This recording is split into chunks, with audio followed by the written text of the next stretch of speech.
వీక్షకులకు స్వాగతం, నమస్కారం.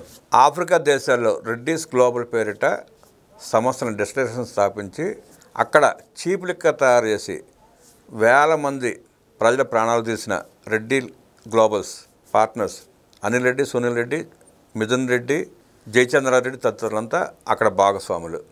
వాళ్ళందరికీ బిగ్ బాస్ అక్కడ కూడా జగన్మోహన్ రెడ్డే.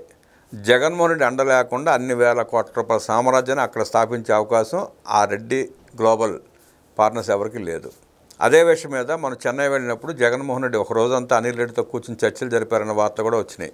ఈ నేపథ్యంలో ఆఫ్రికా టు మదనపల్లె ఎలా చీప్ లిక్కర్ తయారు చేసి ప్రజల ప్రాణాలు తీసే ప్రయత్నం చేశారో మనం చూస్తున్నాం. అది పార్టీలు వలసలో మార్పులు చేర్పులు గతంలో ఎలా జరిగినాయి, ఇప్పుడు ఎలా జరిగినాయి, వీటంతటికి ఈ చీప్ లిక్కర్ తయారు చేసి ప్రజల ప్రాణాలతో చెలకాటపడుతున్న ఈ రెడ్డి గ్లోబల్స్ అక్కడ ఎలా బ్యాన్ చేశారు, బ్యాన్ చేసిన తర్వాత రెడ్డి గ్లోబల్స్ పరిస్థితి ఏంటి, అక్కడ పార్ట్నర్స్ పరిస్థితి ఏంటి, ఆంధ్రప్రదేశ్లో వాళ్ళ పనితీరు ఏంటి, వాళ్ళ పాత్ర ఏంటి తెలుసుకునే ప్రయత్నం చేద్దాం. వివరించడానికి మనతో పాటు ప్రముఖ ఆర్థిక, రాజకీయ, సామాజిక విశ్లేషకులు కొత్త రవీంద్రబాబు గారు ఉన్నారు. వారిని మరిన్ని విశేషాలు తెలుసుకునే ప్రయత్నం చేద్దాం. సార్ నమస్తే. నమస్తే.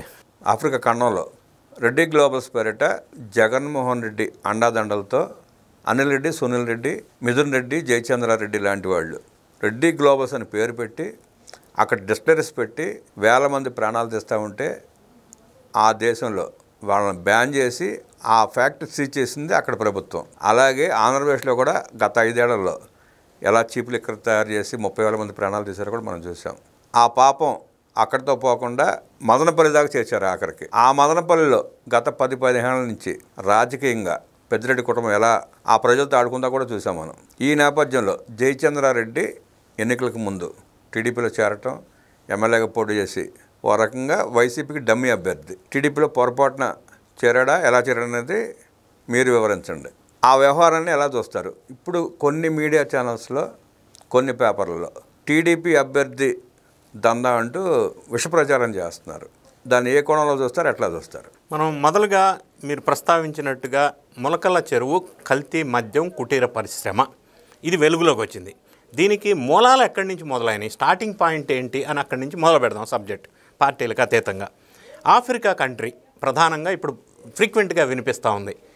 జనరల్గా అందరికీ తెలిసిన సత్యం ఏంటంటే ఆఫ్రికా కంట్రీ ఏదైతే ఉందో అది బాగా వెనకబడిన పూర్ కంట్రీ. అది వాస్తవం. No development at all. అది బ్రాండెడ్ ఆఫ్రికా కంట్రీ. అయితే ఆంధ్రప్రదేశ్కు సంబంధించిన ఇన్వెస్టర్స్, ఇండస్ట్రియలిస్ట్స్, అక్రమదారులు ఆఫ్రికా కంట్రీ మీద కన్నుబడింది. ఎందుకు అనేది జనానికి అర్థమయ్యే భాషలో చెప్పాలంటే వెనకబడిన కంట్రీ కాబట్టి అక్కడ ప్రజలు మిగతా అన్ని కంట్రీస్లో పోలిస్తే లిక్కర్కి ఎక్కువ బానిసలైనటువంటి కంట్రీ. అది బానిసలు అవటం ఒకటిను, త్వరితగత పర్మిషన్స్ వస్తాయి. రకరకాల అంశాలు. ఒకటి, ఆ ప్రదేశాల్లో లేదా ఆ కంట్రీ ప్రాంతంలో లిక్కర్ ఎక్కువగా కన్జంప్షన్ అవుతుంది when compare with any other country. Number 1. Number 2, వెనుకబడిన ప్రాంతం. నంబర్ 3, ఇన్కమ్ సోర్సెస్ జనాలకి తక్కువ. ఎప్పుడైతే తక్కువ రేటుతో లిక్కర్ దొరుకుతుందో దాన్ని ఎక్కువగా తాగేటువంటి కంట్రీ ఆఫ్రికా కంట్రీ. ఈ క్వాలిటీస్ ఐడెంటిఫై చేసిన కొంతమంది వైఎస్ఆర్ కాంగ్రెస్ పార్టీ జగన్ రెడ్డి గారి నేతృత్వంలో ఆ మాట ఎందుకన్నానంటే అనిల్ రెడ్డి, సునీల్ రెడ్డి, ఇప్పుడు ఇక్కడ మన మొలకల చెరువులో పట్టుబడిన జయచంద్రారెడ్డి, మిథున్ రెడ్డి, ఈ జనార్దన్ A1గా ఇక్కడ ఉన్నటువంటి జనార్దన్, ఇప్పుడు ఆయన కూడా ఆఫ్రికా నుంచి నిన్న వచ్చాడు, పట్టుకున్నారు, అరెస్ట్ చేశారు, అది వేరే విషయం.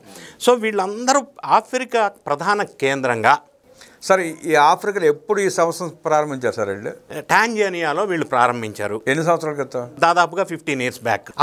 వైఎస్ రాజశేఖర రెడ్డి ముఖ్యమంత్రిగా అయిన తర్వాత ఇక్కడ అక్రమాసులు అక్కడ తరలించి అప్పుడే మొదలుపెట్టారు. అప్పటి నుంచి సామ్రాజ్యాన్ని ఎస్టాబ్లిష్ చేశారు. పెద్ద మాఫియా, లిక్కర్ మాఫియా ఆఫ్రికాలో ఎస్టాబ్లిష్ చేశారు. ఇక్కడ అక్రమ సంపాదన అంతా అక్కడ ఇన్వెస్ట్ చేశారు. అక్కడి నుంచి పైసలు విపరీతంగా కమాయించారు. చీప్ అడల్టరేటెడ్ లిక్కర్ ప్రజల చేత తాపించారు అక్కడ. ఆ తర్వాత సబ్సిక్వెంట్గా రెడ్డీస్ గ్లోబల్ బ్రాండ్ మొత్తం మన రెడ్డీసే, వీళ్ళంతా బ్యాచ్ అంతా మనవాళ్ళే అంతా. సో ఇది మూలాలు ఎక్కడ ఉన్నాయంటే అక్కడ ఉన్నాయి. అయితే ఈ మధ్య కాలంలో కొన్ని సంఘటనలు ఆఫ్రికా కంట్రీస్లో ఏమని అంటే వీళ్ళు తయారు చేసిన అడల్టరేటెడ్ పిచ్చి లిక్కర్, కల్తీ లిక్కర్ తాగి చాలామంది చనిపోవడం జరిగింది. దాని ద్వారా సంబంధిత ఇటువంటి కంపెనీస్ మీద కొంత వ్యతిరేకత, బ్యాన్ చేయడం లాంటి సంఘటనలు అక్కడ జరిగినాయి. అయితే మనం కట్ చేస్తే జగన్ రెడ్డి గారు పరిపాలించిన 5 సంవత్సరాల కాలంలో 2019 నుంచి 24 మధ్య కాలంలో జగన్ రెడ్డి గారు ఈ లిక్కర్ స్కామ్ లేదా స్కీమ్ డిజైన్ చేశారే, ఆయన డిజైన్ చేయటానికి, ఆయన ఆలోచన ఆ విధంగా రావటానికి మూల కారణం ఆయనకు ఆల్రెడీ ఆఫ్రికా కంట్రీలో మన బ్యాచ్ అంతా సామ్రాజ్యంలో ఉన్నారు ఎక్స్పర్ట్స్. సో దాన్ని ఉపయోగించుకొని, ఆ ఎక్స్పర్టైజ్ ఉపయోగించుకొని ఆంధ్రప్రదేశ్లో అధికారం వచ్చిన తర్వాత లిక్కర్ స్కామ్ ఫ్రేమ్ చేసి పకడ్బందీగా భారీగా ఎవడో ఫ్రేమ్ చేయలేడట, ఎందుకంటే వాళ్ళు ఎక్స్పర్టైజ్. అలా ఫ్రేమ్ చేసి కల్తీ మద్యాన్ని తయారు చేసి జే బ్రాండ్ పిచ్చి బ్రాండులతో పిచ్చి మద్యం తయారు చేసి 1,32,647 రోగగ్రస్తులై 32,000 మంది చనిపోయి, ఒక్క జంగారెడ్డిగూడెంలోనే 27 మంది చనిపోతే లేదు సహజ మరణాలని చెప్పి కొట్టేసి అధికారం మందే కదా అప్పట్లో. సో ఇవన్నీ పెద్ద చరిత్ర. ఇప్పుడు లిక్కర్ స్కామ్ అనేది భారతదేశంలో ప్రకంపనాలు సృష్టిస్తూ ఉంది. జగన్ రెడ్డి గారి పరిపాలనలో జరిగిన దుర్ఘటన, దాని మీద అరెస్టులు పరంపర బెయిలు జరుగుతూ ఉంది. సో ఆ జగన్ రెడ్డి గారి పరిపాలించిన కాలంలో ప్రతి ప్రాంతంలో ఒక కుటీర పరిశ్రమలాగా కల్తీ మద్యం తయారీ దుకాణాలు వెలసినాయి. యాన్సిలరీ యూనిట్స్ అనొచ్చు, లేకపోతే ఈ కుటీర పరిశ్రమ టైప్లో. ఇది ఒకటి. రెండో అంశం, మీరు ఇప్పుడు మొలకల చెరువు దగ్గరికి వద్దాం. ఆఫ్రికా నుంచి దీన్ని కనెక్ట్ చేయాలంటే జగన్ రెడ్డి గారు పరిపాలించిన కాలంలో స్కీమ్ ఫ్రేమ్ చేశారు. అందులో భాగమే ఈ మొలకల చెరువు కల్తీ మద్యం వ్యవహారం. అందులో పార్ట్నర్సే ఇక్కడ partners. Number 1. Number 2, Avinash Reddy ప్రస్తుత ఎంపీ, వైఎస్ఆర్ కాంగ్రెస్ పార్టీకి జగన్ రెడ్డి గారికి దగ్గర చుట్టం. ఆయన ఈ మధ్య ఒక మాట మాట్లాడుతూ తెలుసో తెలియకో చెప్పకనే చెప్పాడు, ఈ మొలకల చెరువులో 500 కోట్లు 5 సంవత్సరాల నుంచి జరుగుతుంది ఆ మద్యం దుకాణం వ్యాపారం అన్నాడు. అంటే 3.5 సంవత్సరాలు వాళ్ళు పరిపాలించిన కాలం నుంచి నడుస్తుంది ఈ కథ కార్ఖానా. ఇప్పుడు కొత్తగా వచ్చింది కాదు. ఈ ప్రభుత్వం అధికారంలోకి వచ్చినాక ఈ సంవత్సర కాలంలో ఎస్టాబ్లిష్ అయిన కుటీర పరిశ్రమ కాదు. ప్రభుత్వం అధికారంలో వచ్చిన అడ్డా వాళ్ళ దగ్గర వాళ్ళ అడ్డాలో వాళ్ళ ఏరియాలో వేరే వాళ్ళు ఈ దందా చేసే అవకాశం లేదు, స్కోప్ లేదు. అది ప్రపంచం ఎరిగిన సత్యం. రెండోది, జయచంద్రారెడ్డి ఇందులో అక్యూజ్డ్ ఎవరైతే ఉన్నారో ప్రధాన నిందితుడు జనార్దన్ కానీ, లేదా కొడాలి శ్రీనివాస్ తెనాలి ప్రాంతానికి చెందిన A17గా ఉన్నటువంటి ముద్దాయి కానీ, వీళ్ళందరూ కూడా వైఎస్ఆర్ కాంగ్రెస్ కరడుగట్టిన కార్యకర్తలు. అయితే ఇక్కడ మిస్టేక్ ఎక్కడ జరిగిందంటే, ఈ జయచంద్రారెడ్డిని పెద్దిరెడ్డి రామచంద్రారెడ్డి వ్యూహాత్మకంగా తెలుగుదేశం పార్టీలోకి పంపించి కోవర్ట్గా, దీన్ని కోవర్ట్ అంటారు, కుమ్మక్క అని కూడా అంటారు, పంపించి తెలుగుదేశం పార్టీ టికెట్ ఇప్పించి వాళ్ళ తమ్ముడు ద్వారకానాథ్ రెడ్డిని తంబళ్ళపల్లిలో గెలిపించడం కోసం ఇతన్ని ఓడిపించి ప్లస్ ఈ దందాకు అడ్డం లేకుండా ఉండడం కోసం ఇదంతా ఒక స్కెచ్, ఇదంతా ఒక వ్యూహంలో భాగంగా. అప్పుడు వాళ్ళ తమ్ముడు గెలిచాడు. ఈ జయచంద్రారెడ్డి టీడీపీలో ఇప్పుడు కూడా ఇన్ఛార్జిగా కొనసాగుతూ ఉన్నారు. సో ఇప్పుడు కల్తీ మద్యం మొలకల చెరువులోకి వెలుగులోకి వచ్చిన తర్వాత ఫస్ట్ ఈ సబ్జెక్టు ఐడెంటిఫై చేసింది ఎవరు? కూటమి ప్రభుత్వం. ఇది ఏ విధంగా జరిగిందంటే, వీళ్ళు ఒక మిల్క్ వ్యాన్లో ఈ లిక్కర్ బాటిల్ కేసెస్ వెళ్తూ ఉంటే ట్రాన్స్పోర్ట్లో డ్యూటీలో భాగంగా ఎక్సైజ్ వాళ్ళు చెక్ చేసినప్పుడు లిక్కర్ బాటిల్ కేసెస్ కనిపించినాయి. అది కూడా మిల్క్ వ్యాన్లో. కానీ సార్ ఇప్పుడు మిల్క్ వ్యాన్లో కనిపించిందని చెప్పి వాళ్ళు కొత్తగా చెప్తున్నారు. కానీ 2 హైవేల మధ్యలో ఉంటుంది ఆ ప్లాంట్. అవును, రోడ్డు పక్కన. లిక్కర్ అంటే వాసన రాకుండా ఉండే పరిస్థితి ఉండదు. ఆ చుట్టుపక్కల జనసంచారం ఉంది, దగ్గరలో ఊరు ఉంది. ఆ వాసన రాకుండా వాళ్ళు అలా చేయగలిగారంటే స్థానిక నాయకులు, స్థానిక ఎక్సైజ్ వాళ్ళు అండదండ లేకుండా చేయగలుగుతారా? ఇది ఏ ఒక్క వ్యక్తి లేకపోతే ఒక నలుగురు గుట్టు చప్పుడు కాకుండా చేసిన వ్యవహారం కాదు. ఇది అందరికీ తెలిసి అందరి ప్రమేయం ఉండి జరిగిన ఖచ్చితమైన వ్యవహారం. సరే, ఇది మొలకల చెరువు పంచాయతీ వార్డు మెంబర్ నుంచి పెద్దిరెడ్డి మిథున్ రెడ్డి దాకా అందరికి తెలిసి భాగస్వాములు కదా, అందరూ భాగస్వాములు. సో పట్టుకున్న తర్వాత తీసుకొస్తే మొలకల చెరువు బయటకు వచ్చింది. ఇది రోడ్డు పక్కన ఉన్న సోకాల్ డాబా లాంటి ప్లేస్లో ఎవరి పేరుతో రిజిస్టర్ అయింది? అది కొడాలి శ్రీనివాసరావు. ఆయన ఎవరు? వైఎస్ఆర్ కాంగ్రెస్ పార్టీ తెనాలి సంబంధించిన కార్యకర్త లేదా ప్రముఖ వ్యక్తి. సో ఇదంతా తీగలాగిన సందర్భంలో ఈ మనుషులంతా బయటకు వచ్చారు. సో వీళ్ళంతా కూడా గతం నుంచి ఎప్పటి నుంచో వ్యాపారం చేసుకుంటున్నారు. అందులో జగన్ రెడ్డి గారు పరిపాలించిన కాలంలో లిక్కర్ స్కామ్లో పిచ్చి లిక్కర్ తయారు చేసిన ఇటువంటి కుటీర పరిశ్రమలు చాలా పెట్టారు. అందులో ఇది ఒకటి. అప్పటి నుంచి ఇది కంటిన్యూ అవుతుంది. ఎన్డీఏ ప్రభుత్వం వాళ్ళు ఐడెంటిఫై చేశారు. వీళ్ళ అక్యూజ్డ్ లిస్టులో తెలుగుదేశం పార్టీ ఉన్నాళ్ళు కూడా తీసుకున్నారు, పార్టీ నుంచి సస్పెండ్ చేశారు. దాని మీద ఎంక్వైరీ జరుగుతూ ఉంది. ఈ మూలాలు ఇంకా లాగితే ఇది ఎన్ని సంవత్సరాల నుంచి నడుస్తుంది, ఇటువంటి ఎక్కడెక్కడ ఉన్నాయి, ఈ పార్ట్నర్స్ అందరూ ఆఫ్రికాలో రెడ్డీస్ ఫౌండేషన్కి సంబంధించిన బ్యాచ్ ఇందులో ఉన్నారా, ఇంకా వేరే ప్రాంతాల్లో ఎంత జరుగుతుంది, ఎన్ని వేల కోట్లు దొబ్బేశారు అన్న విషయాన్ని మనం స్పష్టంగా ఇన్వెస్టిగేషన్ సంస్థలు వెలుగులోకి తీయాల్సిన అవసరం ఉంది. తీసినప్పుడు అది తెలుగుదేశం పార్టీ కూటమి దీన్ని కూడా మళ్ళీ లిక్కర్ స్కామ్ లాగానే ఇన్వెస్టిగేషన్ పూర్తి స్థాయిలో చేయాలి. ఎందుకంటే ఇది జయచంద్రారెడ్డి కోవర్ట్ లాగా తెలుగుదేశం పార్టీలోకి పంపించినంత మాత్రాన ఇది తెలుగుదేశం పార్టీ చేసిన తప్పిదంలాగా ప్రొజెక్ట్ చేసే ప్రయత్నం చేస్తున్నారు. వాళ్ళు పార్టీ తప్పిదం అయితే తెలుగుదేశం పార్టీ అతను కాపాడుకునే ప్రయత్నం చేస్తుంది, కానీ అతను అరెస్ట్ చేసే అవకాశం చేయదుగా. అతన్ని అరెస్ట్ చేశారు, సస్పెండ్ చేశారు. ఇప్పుడు ఆఫ్రికా కంట్రీలో వీళ్ళ పార్ట్నర్ ఎప్పుడైతే విజయవాడ ఎయిర్పోర్ట్లో ల్యాండ్ అయ్యారో ఆయన్నే అదుపులోకి తీసుకున్నారు.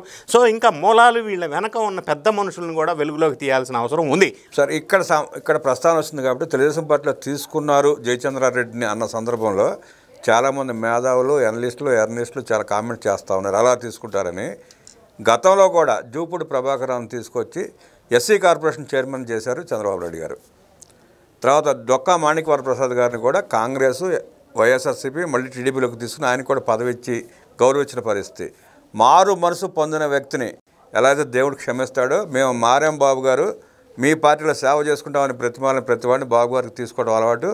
బాబు గారికి కుట్ర రాజకీయాలు తెలియదు కాబట్టి, జగన్ రెడ్డికి మళ్ళీ దిగజారిన రాజకీయాలు చేయడు కాబట్టి ఇలా కోవర్ట్ ఆపరేషన్ తెలియలేక తెలుసుకోలేక ఆయన తీసుకుని ఉండొచ్చు. తీసుకున్న వ్యక్తి ఆయన సస్పెండ్ చేశాడు ఇవాళ. గతంలో కూడా కృష్ణ యాదవ్ మీకు గుర్తుండే ఉంటుంది, స్టాంపుల కుంభకోణంలో, తెలుగు స్టాంపు కుంభకోణంలో తెలిసిన వెంటనే మంత్రిగా ఉన్న కృష్ణవేదనం కూడా సస్పెండ్ చేసిన చరిత్ర బాబు గారిది. జగన్మోహన్ రెడ్డి తన డ్రైవర్ని హత్య చేసి డోర్ డెలివరీ చేస్తే ఆ అనంతబాబుని సన్మానించిన ఘన చరిత్ర జగన్మోహన్ రెడ్డిది. అంటే మీరు ప్రస్తావించిన అంశాలు సబ్జెక్ట్లోకి వెళ్తే ఇంకా చాలా అంశాలు మాట్లాడుకునే అవసరం ఉంది. ఇప్పుడు MP Madhav nude phone calls బయటికి వెలుగులోకి వచ్చినాయి. ఆయన్ని వైఎస్ఆర్ కాంగ్రెస్ ప్రభుత్వం ఏమన్నా చర్య తీసుకుందా? నేను నెక్స్ట్ ఇమ్మీడియట్ ఆదిమూలం తెలుగుదేశం పార్టీకి సంబంధించిన ఎమ్మెల్యే, ఆయన ఇటువంటి ఎలిగేషన్ వచ్చినప్పుడు పార్టీ నుంచి వెంటనే సస్పెండ్ చేశారా లేదా? ఒక్క పని చేయలే ఇప్పుడు. మరి అదే మాదిరి అంబటి రాంబాబు ఇటువంటి ఎలిగేషన్స్ వచ్చినాయి, మరి ఆయన ఏం యాక్షన్ తీసుకున్నారు? సో తెలుగుదేశం పార్టీకి వైఎస్ఆర్ కాంగ్రెస్ పార్టీకి ఉన్న డిఫరెన్స్ ఇది ప్రధానంగా ఒకటి. రెండో అంశం, ఇప్పుడు తీసుకునే ముందు తెలుగుదేశం పార్టీ కూడా ఇప్పుడు లెసన్స్ ఏం నేర్చుకోవాలంటే వాళ్ళ బ్యాక్గ్రౌండ్ వెరిఫికేషన్ చూసుకోవాలా, చెక్ చేసుకోవాలా, కోవర్ట్లు రాకుండా ఉండేటట్టు అరికట్టుకునే. అంటే సహజంగా సార్ రాజకీయ పార్టీలో మీకు తెలియదేం కాదు, మేము మారు మనసు పొందాం, మేము ఈ పార్టీకి సేవ చేస్తాం, అక్కడ పొరపాట్లు చేసాం, తప్పు అయిపోయింది సార్ అంటే ఏ పార్టీ అయినా చేర్చుకుంటుంది ఎలక్షన్ ముందు. ఎన్నికలు సహజం, ఇది పార్టీలో మార్పు చేర్పు సహజం. అలాగే చాలామంది తీసుకున్నారు, 10 మందిని తీసుకుంటే 10 మందిలో ఒకరు సన్నాసం చేసి బయటపడిన వెంటనే సస్పెండ్ చేశారు. అంటే కొద్దిగా కాషియస్గా ఉండాల్సిన అవసరం ఉంది అనేది మనకి దీని సంఘటన వల్ల మనకి అనిపిస్తూ ఉంది ఒకటి. రెండో అంశం, ఈ మొలకల చెరువు సబ్జెక్టుకు వద్దాం. ఈ సబ్జెక్ట్ ఇట్లా విచారణ జరుగుతూ ఉంటే ప్రస్తుత రాజంపేట ఎంపీ ఈ మొత్తం సామ్రాజ్యానికే ఆయన ఒక పార్ట్నర్ అయ్యుండి మొన్న అమిత్ షా కేంద్ర హోంశాఖ మంత్రికి ఈ మొలకల చెరువు సబ్జెక్ట్ మీద 3 పేజీల లెటర్ రాశాడు. ఆ లెటర్ సారాంశం ఏంటంటే ఇది వేరే రాష్ట్రాలకు కూడా విస్తరించబడింది, సమీకృత పెద్ద వ్యవహారం జరిగింది, దీని మీద సిబిఐ దర్యాప్తు చేయండి అని అడుగుతున్నాడు ఆయన. ఎందుకు దీని మీద చేద్దామా? మరి జగన్ రెడ్డి గారి పరిపాలనలో ఉన్న లిక్కర్ స్కామ్ భారతదేశంలోనే పెద్ద స్కామ్ కదా, మరి దాని మీద కూడా చేద్దామా?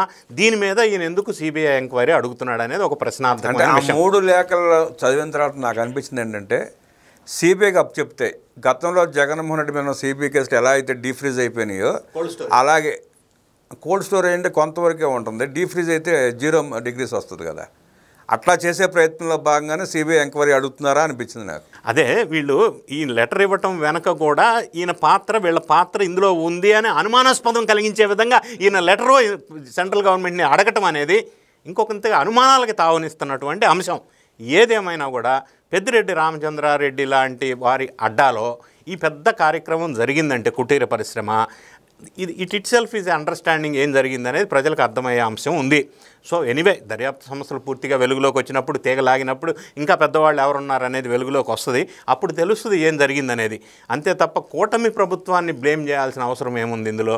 కూటమి ప్రభుత్వం వచ్చిన తర్వాత ఈ కుటీర పరిశ్రమ వచ్చింది కాదు, గతం నుంచి ఉన్న పరిశ్రమ, దాన్ని పూర్తి స్థాయిలో వెలుగులోకి తీసుకురావాల్సిన అవసరం అయితే ఉంది. కూటమి ప్రభుత్వం వచ్చాకే వెలుగులోకి తీసుకొచ్చి అరెస్టులు చేసి దాన్ని సస్పెండ్ చేశారు.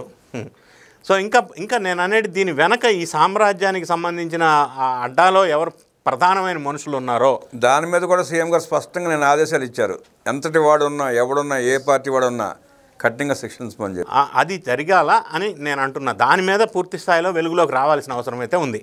ఆఫ్రికా టు మొలకల చెరువు గురించి అద్భుతంగా విశ్లేషించిన రవీంద్రబాబు గారికి ధన్యవాదాలు తెలియజేస్తూ నమస్కారం.